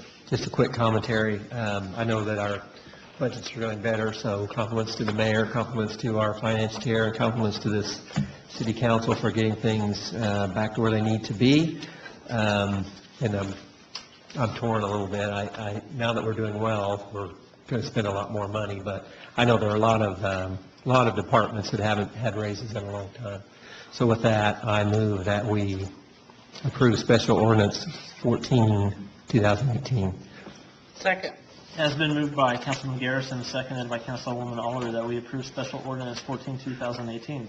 Those in favor, please say aye. Aye. Opposed? Passes. Next item, please. Special Ordinance 15, 2018, the 2019 salary ordinance for MVH Street Department. Petitioner. Council, again, Eddie Felling, City Attorney. This is where we're going to get into an interesting question, that being these are salary ordinances for those collective bargaining units within the city. The vast majority of contracts actually none of the contracts that came open this year have yet been concluded at this time. That's not abnormal by any means. However, we have to have a salary ordinance passed, and the best we can do at this point is to give a projection where we may see the negotiations taking us. I would note for the record, I would consider our negotiations to be near concluded. That means we don't have a voted on passed agreement either by the unit, and obviously nothing's gone to the Board of Works or the relative boards that would oversee that, but we've been through more than one round of talks with each one of these bargaining units. So with that being said, you will also notice that if you've done the math compared to what previous years, the percent increases that are proposed are different depending upon what the unit is. That does not necessarily mean that one unit is getting preferential treatment over another unit, but a wage increase can also serve as a tool for other items that are negotiable within an agreement. And again, I can't speak to anything specific because we're still in active negotiations. But one of the biggest aspects of these contracts that I've been tasked with helping get changed would be the proportion of which certain employees pay towards their health care costs. And those of us that are in City Hall and most other, the vast majority of employees are on a 70-30 cost share basis, which would be a 30% pay-in by the employee, 70% covered by the employer, that being the city. Several of the units are on varying degrees of a percentage that is better for the employee. So some are on an 80-20 split, some are get 100% of the insurance costs paid for by the city. And what we've done and why you'll see a varying amount here, and again, I can't get into the details, but some trade-off on getting those percentages closer to the 70-30. Is there anybody in the audience who would like to speak on Special Ordinance 15, 2018? Councilman Nasser. Eddie, I appreciate you explaining that with the collective bargaining units. Since we're on street department, is that one closer to being done than not, or where does it stand on that one? It seems like a much easier question to answer than what it actually is. I would hope that we are close. There is a proposal, and we are working towards getting some things put into place that would hopefully make that proposal more palatable from the standpoint of things that are non-monetary that we could be doing on the administration side. So has any of the collective bargaining been completed? Okay, so there are several that went through next year already. So some of the contracts went through the end of 2019. Some were only open next year for negotiation with regard to wages and insurance rates, and then some do not have contracts whatsoever. As we go through these, I can point. That's what I was just curious about the street department. Is that on insurance and wages? I believe street's just a wage and insurance reopening. Okay. I yield. And I believe it is, because we have 8 of these. So. That's your opportunity to say that we're one of the few states that still have, or cities that have collective bargaining. I yield. Mr. President? Councilwoman Olive. There's no further questions. I move that we pass Special Ordinance 15, 2018 as presented. Second. It has been moved by Councilwoman Aller, seconded by Councilman Nasser, that we approve Special Ordinance 15, 2018. Those in favor, please say aye. Aye. Opposed? Passes. Next item, please. There is a typo in the next, I'm sorry, ignore that. Special Ordinance 16, 2018, 2019 salary ordinance for Transit Department. Petitioner. Council, again, there is an increase that is proposed with regard to the salary ordinance. Again, it's a maximum not to exceed. We do not have an agreement finalized with Transit. For example, Transit is one of these that we pay 100% of the cost, and oddly, then I believe it's a 95%, 5% cost share for additional dependents that are on the insurance. So, again, we're trying to work towards a level playing field as far as the insurance costs.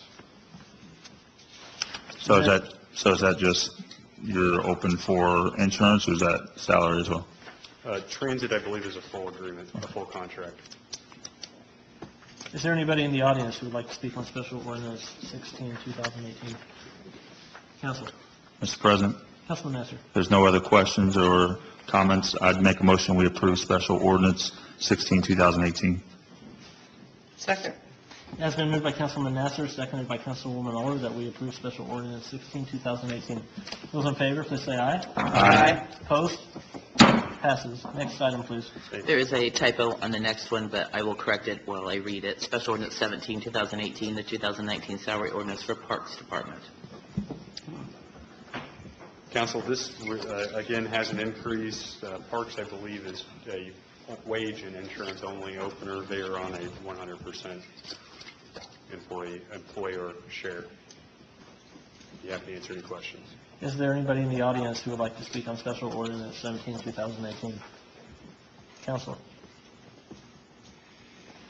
Mr. President, Councilman Nasser. if there's no other questions or comments, I make a motion we approve Special Ordinance 17, 2018. Second. It has been moved by Councilman Nasser, seconded by Councilman Garrison, that we approve Special Ordinance 17, 2018. Those in favor, please say aye. Aye. Opposed? Passes. Next item, please. Special Ordinance 18, 2018, the 2019 salary ordinance for Cemetery Department. Council, cemetery is a full contract negotiation. They're our smallest bargaining unit. I think they're down to 5 members now, but they still bargain hard. They are on 100% cost share. Is there anybody in the audience who would like to speak on Special Ordinance 18, 2018? Council. Mr. President, Councilman Nasser. if there's no other questions or comments, I make a motion we approve Special Ordinance 18, 2018. Second. It has been moved by Councilman Nasser, seconded by Councilman Garrison, that we approve Special Ordinance 18, 2018. Those in favor, please say aye. Aye. Opposed? Passes. Next item, please. Special Ordinance 19, 2018, the 2019 salary ordinance for Wastewater Department. Council, wastewater is one of the 3 contracts that is not open for negotiation this year, so it would have been based off of previous negotiations from last year. The only change is the longevity that's added in. Is there anybody in the audience who would like to speak on Special Ordinance 19, 2018? Mr. President, Councilman Nasser. if there's no other questions or comments, I make a motion we approve Special Ordinance 19, 2018. Second. It has been moved by Councilman Nasser, seconded by Councilwoman Aller, that we approve Special Ordinance 19, 2018. Those in favor, please say aye. Aye. Opposed? Passes. Next item, please. Special Ordinance 20, 2018, the 2019 salary ordinance for police civilian employees. Petitioner. Council, the police civilians also have a previously negotiated contract. However, you will notice that there is a change from last year. We have to anticipate the possibility of there being effective parity between the contracts. Some of these bargaining units can capture wage increases from other units, even though they may not negotiate for them directly. Just noting that. Is there anybody in the audience who would like to speak on Special Ordinance 20, 2018? Council. Mr. President, Councilman Nasser. Regarding the parity, is that including the civilian employees as well? I can tell you, fire generally has broad parity for any bargaining unit. Police shares parity only with fire, and I believe police civilians share parity with police. If that makes sense. Mr. President? Councilman Nation. Eddie, so what you're saying is that there's a Me Too clause that's affecting this contract, right? Correct. Is that the longevity pay that we see in it? No.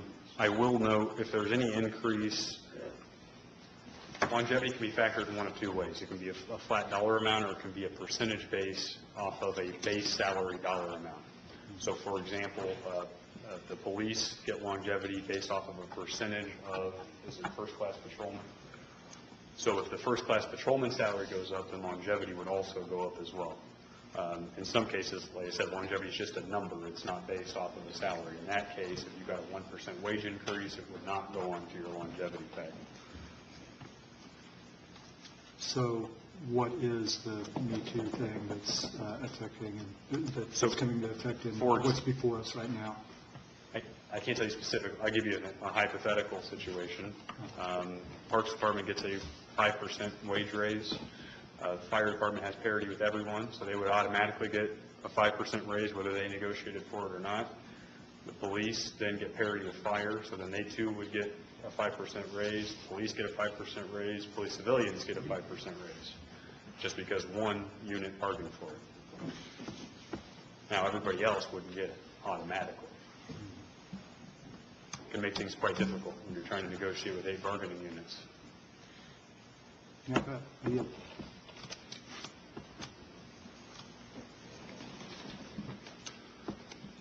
Mr. President, Councilman Nasser. if there's no other questions or comments, I make a motion we approve Special Ordinance 20, 2018. Second. It has been moved by Councilman Nasser, seconded by Councilman Morris, that we approve Special Ordinance 20, 2018. All those in favor, please say aye. Aye. Opposed? Passes. Next item, please. Special Ordinance 21, 2018, the 2019 salary ordinance for the Police Department. Petitioner. Council, again, police and police civilian are on the same track, so they already go through 2019. The only change would be any anticipation with regard to the effect, the parity clause would have. Is there anybody in the audience who would like to speak on Special Ordinance 21, 2018? Mr. President, Councilman Nasser. I make a motion we approve Special Ordinance 21, 2018. Second. It has been moved by Councilman Nasser, seconded by Councilman Garrison, that we approve Special Ordinance 21, 2018. Those in favor, please say aye. Aye. Opposed? Passes. Next item, please. Special Ordinance 22, 2018, the 2019 salary ordinance for the Fire Department. Petitioner. Fire contract was open this year. Again, you will notice an increase in this number as well. And they do have the parity, as I mentioned. I would note that police civilians, police department, fire department are all on a 70-30 cost split. So they are on par with the rest of our employees. Is there anybody in the audience who would like to speak on Special Ordinance 22, 2018? Mr. President, Councilman Nasser. if there's no other questions or comments, I make a motion we approve Special Ordinance 22, 2018. Second. It has been moved by Councilman Nasser, seconded by Councilman Garrison, that we approve Special Ordinance 22, 2018. Those in favor, please say aye. Aye. Opposed? Passes. Next item, please. Special Ordinance 23, 2018, the 2019 salary ordinance for the mayor. Petitioner. Council, I would like to speak for the next several, all the elected official salary ordinances as my office prepares these. Generally, number-wise, I treat the elected officials similarly to City Hall employees. You will note that all of the elected officials also have a 3% raise included. The irony here is that it doesn't really matter because the money's not in the budget to pay you that additional 3%.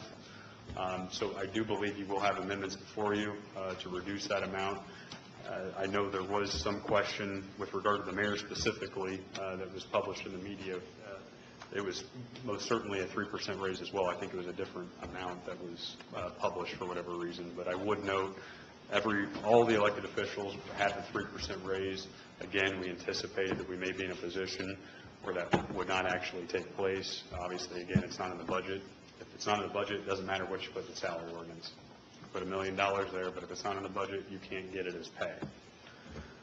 So again, we have an amendment before you. Mr. President, if I may interrupt, I'm sorry, Yes. Mr. Felling.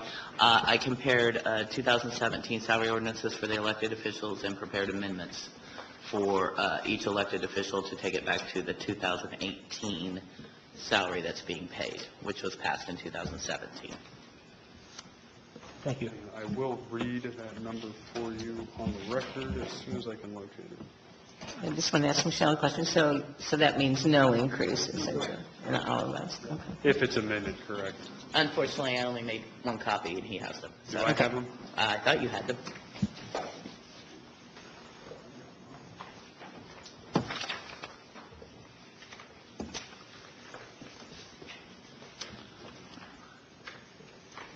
Oh, they're all together. Yes, the 2017 for 2018 are all together.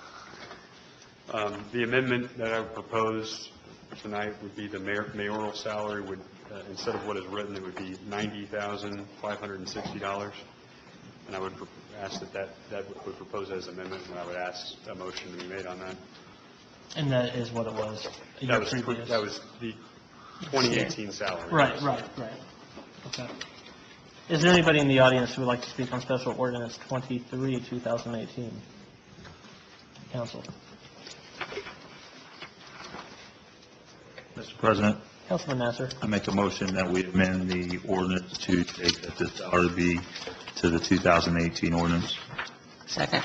It has been moved by Councilman Nasser, seconded by Councilwoman Crossen, that we amend Special Ordinance 23, 2018. Those in favor, please say aye. Aye. Opposed? It's amended. Mr. President, Councilman Nasser. I make a motion we approve Special Ordinance 23, 2018 as amended. Second. It has been moved by Councilman Nasser, seconded by Councilman Norris, that we approve Special Ordinance 23, 2018 as amended. Those in favor, please say aye. Aye. Opposed? Passes. Next item, please. Special Ordinance 24, 2018, the 2019 salary ordinance for the City Council. Petitioner.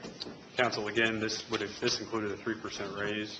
I'm anticipating that the council is going to request an amendment. That we would strike the current number to $14,166 and the total number to $127,494. Is there anybody in the audience who would like to speak on Special Ordinance 24, 2018?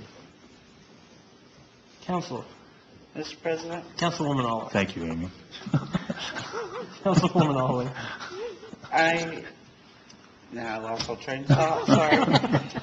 I make a motion to amend Special Ordinance 24, 2018. As presented. As presented. Second. Forgive me, this has not been amended yet, has it? This is the amendment. This is the amendment. Okay, it has been, you lost me when, okay. She lost you. It has been moved to amend, correct me if I do this wrong. It has been moved to amend Special Ordinance 25, 2018. 24. 24 by Councilwoman Aller, seconded by Councilman Nasser. Those in favor, please say aye. Aye. Opposed? It is amended. Mr. President? Councilwoman Aller. I move that we approve Special Ordinance 24, 2018 as amended. Second. It has been moved by Councilwoman Aller, seconded by Councilman Morris, that we approve Special Ordinance 24, 2018 as amended. Those in favor, please say aye. Aye. Opposed? Passes. Next item, please. Special Ordinance 25, 2018, the 2019 salary ordinance for the City Court Judge. Petitioner. Council, again, this included 3%. I would request an amendment be made to $54,075.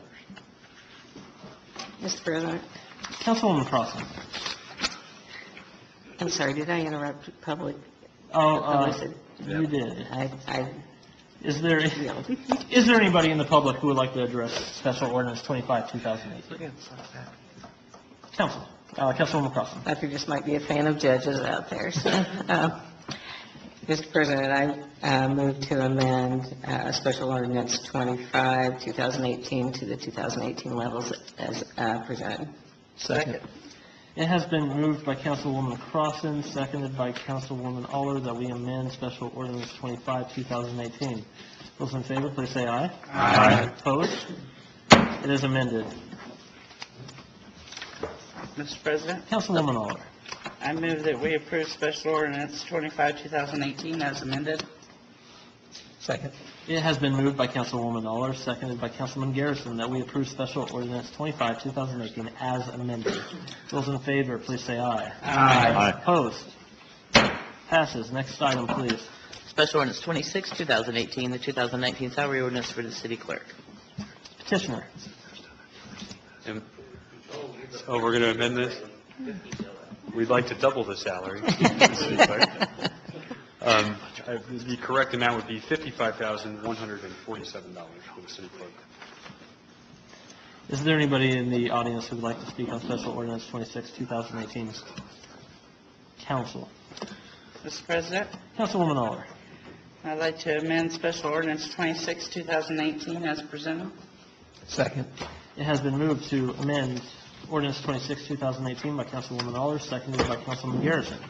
Those in favor, please say aye. Aye. Opposed? It has been amended. Mr. President, Councilwoman Aller. I move that we approve Special Ordinance 26, 2018 as amended. Second. It has been moved by Councilwoman Aller, seconded by Councilman Garrison, that we approve Special Ordinance 26, 2018 as amended. Those in favor, please say aye. Aye. Opposed? Passes. Next item, please. Special Ordinance 27, 2018, the 2019 salary ordinance for redevelopment. Petitioner.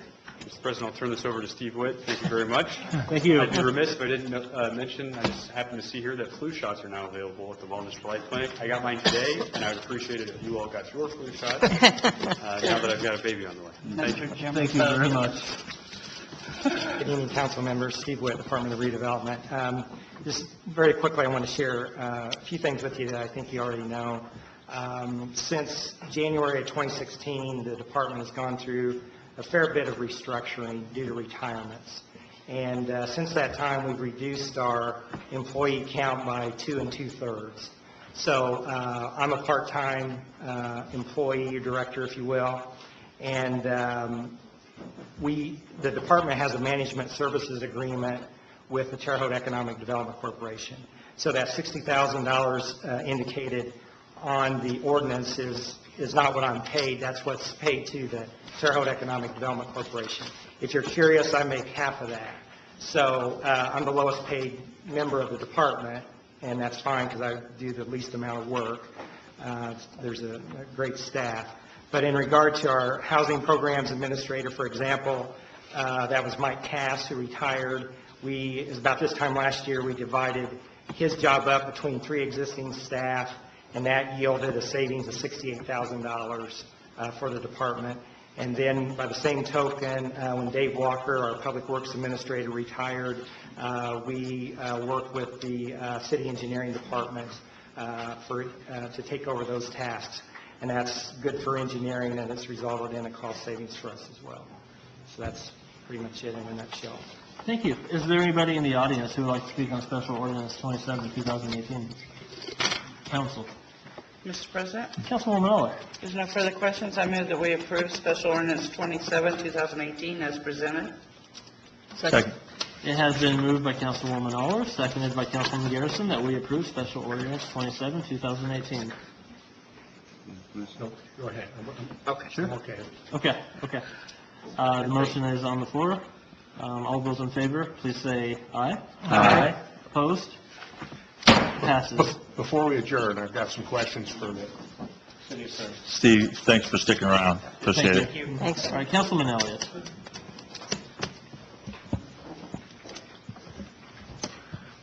I just want to make sure I understand the process as it works concerning the labor negotiations.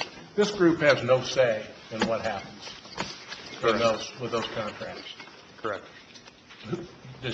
Who Board of Works approves all those? Correct. Okay. I guess I'm just going to ask that when one of these is approved, we be provided with a copy of that when it's public, when it's legal to become public.